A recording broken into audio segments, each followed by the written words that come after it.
AK Bhimarao Mala Mahanadu జాతీయ అధ్యక్షుడిని.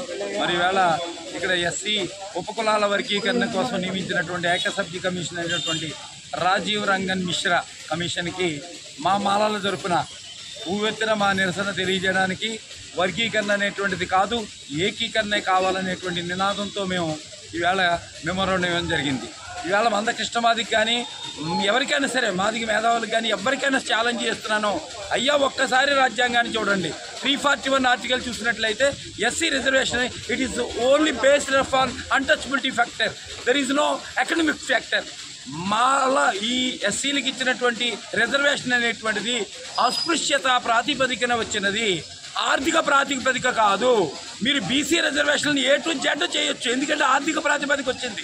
ఒక మాదిగా ఎంత అస్పృశ్యత అనుభవిస్తున్నాడో ఒక మాల అంతే అస్పృశ్యత అనుభవిస్తున్నాడు. ఇది అస్పృశ్యత ప్రాతిపదికన వచ్చినటువంటి పరిస్థితి. ఇవాళ మంద కృష్ణమాది గారి కానీ మిగిలినటువంటి దళిత సంఘాలందరికీ మేము చేసేది ఒకటే, చిరిగిపోయిన పంచిన వాటాలు వేసుకోవడం కాదు.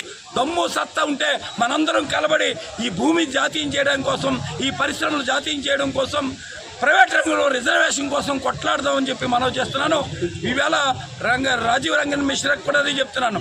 మాలలు అనేటువంటి వాళ్ళు ఎటువంటి వృత్తి లేకుండా వ్యవసాయ కూలీలుగా ఉంటున్నారు. అందుచేత వ్యవసాయ కూలీలుగా ఉన్నటువంటి నా దళిత సోదరులందరికీ కూడా నెలకి 5,000 రూపాయలు కనీస పెన్షన్ ఇవ్వాలని చెప్పి ప్రధాన డిమాండ్గా కూడా అక్కడ ఇవ్వడం జరిగింది. జై భీమ్, జై భారత్.